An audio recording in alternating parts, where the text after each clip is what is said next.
कहानी मेघ एक श्राप एपिसोड 11। पीयूष जब रुद्र के कमरे से बाहर निकलता है तो वो देखता है कि रुद्र तन्वी को देखे जा रहा था और तन्वी रुद्र को। ओए कहाँ खो गया रुद्र? अभी थोड़ी देर पहले तो तुम बोल रहा था कि माँ नीचे बुला रही है और अब यहाँ तन्वी के साथ नैन मटक्का कर रहा है। पीयूष ने रुद्र को हिलाते हुए कहा। अरे यार कुछ भी, वो तो तन्वी गिर रही थी तो मैं उसे सहारा दे रहा था। क्या कहा? मैं गिर रही थी या तूने मुझे धक्का मारा? और वैसे भी मुझे तेरा कोई सहारा नहीं चाहिए। जिसे तुम्हें सहारा देना है वो नीचे मंडप में तेरा इंतजार कर रही है। हाँ पता है मुझे, अब तुम मुझे ज्ञान मत दो। हाँ ज्ञान तो देना पड़ेगा ना, तुम जो इतने बड़े बेवकूफ़ ठहरे। क्या कहा? बेवकूफ़? हाँ, अब बेवकूफ़ को बेवकूफ़ ना कहें तो और क्या कहें। तभी रुद्र की माँ के नीचे से सीढ़ियों से आवाज़ आती है। अरे रुद्र बेटा, तुझे और कितनी टाइम लगेगा? बस वहाँ आ रहा हूँ। रुद्र पीयूष का हाथ पकड़ते हुए कहता है चल नीचे, यहाँ कुछ ज़्यादा ही समझदार लोग खड़े हैं। जब रुद्र नीचे जाता है तो वो देखता है उसकी माँ, चाचा, चाची, स्वाति सब एक साथ खड़े थे। रुद्र के आते ही सबके चेहरे पर मुस्कान आ जाती है। रुद्र की माँ रुद्र के पास जाती है, अपनी आंखों में से काजल निकाल कर रुद्र के दाईं गाल की साइड लगा देती हैं और कहती हैं किसी की नज़र ना लगे मेरे बेटे को। नहीं लगेगी दीदी, हमारा रुद्र खूब शान लग रहा है। मुझे तो डर है कहीं मेरी नज़र ना लग जाए रुद्र को। इतना कहकर आयशा हंसने लगती है और 3 बार जमीन पर थूकने लगती है। थू थू थू। आयशा को इस तरह थूकता देख रुद्र पूछता है ये आप क्या कर रही हैं चाची? कहीं मेरी नज़र ना लग जाए तुझे इसलिए थूक रही हूँ बेटा।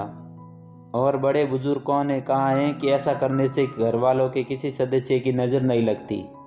आप भी ना चाची मेरी कितनी फिक्र करती हैं। कैसे ना करूं, तू भी तो मेरा ही बेटा है ना। बचपन में जितना तू दीदी के साथ नहीं रहा ना, उससे ज़्यादा मेरे साथ रहा है। और भूल गया बचपन में तेरे बालों में तेल और कंघी मैं ही किया करती थी। याद है चाची? याद है चाची, वो सब मैं थोड़ी ना भूल सकता हूँ। रुद्र अपनी चाची से बातें ही कर रहा था कि तभी वहाँ पर अनन्या, अर्जुन, समीर, पीयूष, तन्वी सब एक साथ सीढ़ियों से उतरते हुए नीचे आ रहे थे। अनन्या रुद्र को ऊपर से नीचे तक देखते हुए कहती है आज तू तो हीरो लग रहा है। हीरो तो मैं हूँ ही, रुद्र ने कहा। अरे कोई मुझे भी तो देख लो, मैं भी किसी हीरो से कम नहीं लग रहा हूँ, पीयूष ने कहा। हाँ सही कहा, एकदम हाथी दिख रहा है, अनन्या ने कहा। अनन्या की बात सुनकर सभी लोग हंसने लग जाते हैं। क्या कहा तूने? समीर के हाथ में कैमरा था, उसने कहा चलो अब सबकी एक साथ फोटो खींचता हूँ। हाँ क्यों ना भैया, मुझे ना फ़ोटो खिंचाने का बहुत शौक है और मैं पहले ही बोल देती हूँ आपको ना मेरी बहुत सारी फ़ोटो खींचनी पड़ेगी आज। स्वाति ने कहा। हाँ हाँ खींच दूंगा गुड़िया, समीर ने कहा। सब लोग एक साथ खड़े होने लगते हैं और जाने अनजाने में तन्वी रुद्र के पास खड़ी हो जाती है। समीर जैसे ही फ़ोटो खींचने लगता है कि तन्वी को एहसास होता है कि वो रुद्र के पास खड़ी है। तन्वी रुद्र के पास से हटने लगती है तो तभी समीर कहता है क्या कर रही है? मुझे तेरा फोटो खींचना है, वीडियो नहीं बनाना है, हिल क्यों रही है वो? सभी लोग एक साथ स्माइल करते हैं और समीर उसकी फ़ोटो खींच देता है। 2 मिनट सभी ऐसे खड़े रहना। क्या हुआ समीर अब? अरे पागल, मुझे भी तो फ़ोटो में आने दे, समीर ने कहा। बस बेटा हो गया, अब बस ऐसे ही फ़ोटो खींचते रहोगे तो रुद्र की शादी की फ़ोटो कब खींचोगे? रुद्र की माँ ने कहा। जी आंटी जी हो गया बस। आयशा शादी का चेहरे को रुद्र की माँ को देती है और कहती है अब पहरा दीजिए दीदी इस रुद्र को। वक्त निकलते जा रहा है। रुद्र की माँ वो सेहरा अपने हाथ में लेती है और रुद्र को पहना देती है। अब बाहर चलें, पंडित और सारे मेहमान इंतजार कर रहे हैं, रुद्र के चाचा जी ने कहा। हाँ चलते हैं, इतना कहकर रुद्र वहाँ से जाने लगता है। तभी आयशा कहती है अरे रुक रुद्र बेटा। क्या हुआ चाची? दूल्हा ऐसे मंडप में नहीं जाता है तो फिर कैसे जाता है? रस्म के हिसाब से दूल्हे को अपनी माँ की छोटी उंगली पकड़कर मंडप तक जाना होता है। ऐसा क्यों चाची? ऐसा इसलिए बेटा कि जब बचपन में तुझे चलना नहीं आता था तो तुम्हारी माँ ने ही तुम्हारा हाथ पकड़कर चलना सिखाया था। और आज तुम अपनी ज़िंदगी के नए पड़ाव में पैर रखने जा रहे हो तो माँ का साथ तो होना ही चाहिए ना। और हमारे यहाँ पर ये रीति रिवाज बरसों से चला आ रहा है। अच्छा, रुद्र ने कहा। रस्म के हिसाब से रुद्र अपनी माँ की सबसे छोटी उंगली पकड़ता है और अपने गार्डन में लगे मंडप की तरफ जाने लगता है। उन्हीं के पीछे पीछे सभी लोग जाने लगते हैं और मंडप में बड़ा सा वन कुंड बना था और उसी के पास पंडित जी बैठे हुए थे और मंत्र पढ़ रहे थे। वर को बिठाइए, पंडित जी कहते हैं। रुद्र जाकर बैठ जाता है। रुद्र के सभी दोस्त एक लाइन में खड़े थे और एक समीर था, वो उनके साथ नहीं था, वो रुद्र की फ़ोटो खींचने में बिजी था। यार ये शादी में 7 फेरे और 7 वादे ही क्यों होते हैं हमेशा?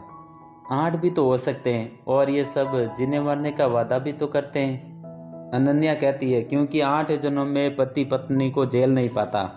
वैसे तो उन्हें पहले ही जन्म में पता चल जाता है कि उनसे बहुत बड़ी गलती हो गई है, पर बेचारे क्या कर सकते हैं, वादा कर लिया है ना 7 जन्मों का, पर उसे 8 जन्म में मुक्ति मिल जाती है। पीयूष ने हंसते हुए कहा। तभी अर्जुन कहता है ऐसा नहीं है मोटे, रुक मैं तेरे को समझाता हूँ। वधू को बुलाइए, पंडित जी कहते हैं। रुद्र की माँ आयशा को आंखों से इशारा करती है कि वो वधू को लेकर आए।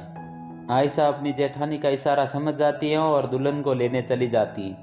कुछ ही समय बाद आयशा लाल रंग के जोड़े में दुल्हन को लेकर आती हैं। दुल्हन ने अपना चेहरा ढक रखा था, जिस कारण किसी को भी उसका चेहरा नहीं दिख रहा था। आयशा ने अपने दोनों हाथ दुल्हन के कंधों पर रखे हुए थे और उसके साथ धीरे धीरे कदम बढ़ा रही थी। दुल्हन के आवाज इतने शोर में भी अलग ही सुनाई दे रही थी। दुल्हन को आता देखकर पीयूष तन्वी को बोलता है, देख तन्वी आ गई तेरी सौतन। तन्वी पीयूष को घूरने लगती है और कहती है, क्या बोला मुटे तूने? कुछ भी तो नहीं, मैं तो बस मजाक कर रहा था। तभी अर्जुन कहता है, तुम सबने एक बात नोटिस की? सबने एक साथ कहा, क्या? हिंदू धर्म के हिसाब से तो दुल्हन के घर वाले उसको मंडप तक लाते हैं, पर यहाँ पर एक बात समझ नहीं आई कि रुद्र की चाची इसको मंडप तक क्यों लाई। वो तो लड़के वालों की तरफ से है ना, पर हो सकता है कि रुद्र की चाची दुल्हन के रिश्तेदारों में से हो। अनन्या ने कहा, नहीं यार, अगर ऐसा होता तो रुद्र ने उसका चेहरा जरूर देखा होता, और फिर उसकी फ़ोटो भी तो दिखाई होती हमें उस दिन। हाँ यार, बात में दम तो है तेरी, पीयूष ने कहा। दुल्हन रुद्र के बगल में जाकर बैठ जाती हैं। वर वधू को गठबंधन में बांधिए, पंडित जी ने कहा। रुद्र की चाची आगे बढ़ती हैं और रुद्र के गमछे को दुल्हन के पल्लू से 3 गांठ में बांध देती है। वो देख समीर को कैसे हंस कर सबकी फ़ोटो खींच रहा है। उसकी नज़र तो हटी नहीं रही दुल्हन के ऊपर से। हाँ यार, सही कहा, फोटोग्राफर होने का यही फ़ायदा है, पीयूष ने कहा। साला बहुत बड़ा ठरकी है, कॉलेज की आदत अभी तक गई नहीं इसकी, अनन्या ने कहा। तभी अर्जुन ने तन्वी को घूरते हुए कहा, ये क्या तन्वी, तूने काले कपड़े क्यों पहने? तन्वी ने कहा, क्यों, क्या हुआ, तुम्हें पता नहीं है? शादी या शुभ कामों के दिन काले कपड़े नहीं पहने जाते, वरना अशुभ हो जाता है। क्या बकवास कर रहे हो अर्जुन तुम? तन्वी ने कहा, नहीं मैं सही कह रहा हूँ, ये जो काला रंग होता है ना, रहस्य और अहिंसा के प्रतीक होता है। ऐसी गहराई जिसका कोई सिरा नहीं होता। तू ना कोई भी बातें मत बनाया कर अर्जुन। अनन्या ने कहा, यार मैं झूठ नहीं बोल रहा हूँ, तंत्र शास्त्र की किताब में साफ साफ लिखा है, यदि काला जादू को शख्सियत बनाना है तो काले वस्त्र में ही करना पड़ता है। हाँ तो तुम कहना क्या चाहते हो? मैंने आज काले कपड़े इसलिए पहने हैं कि आज यहाँ कोई अशुभ हो।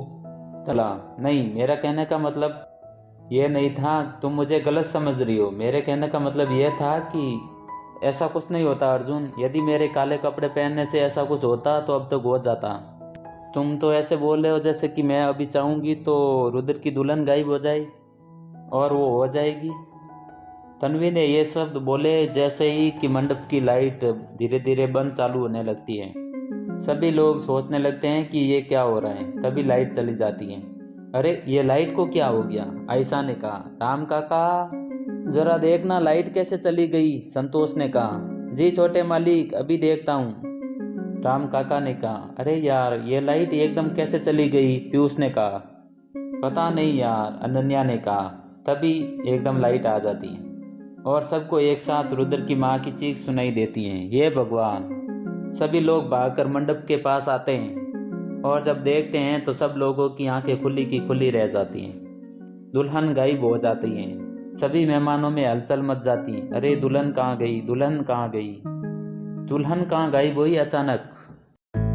अब आगे की कहानी मिलेगी आपको अगले भाग में। यदि आप हमारे चैनल पर नए हैं तो हमारे चैनल को सब्सक्राइब जरूर करें।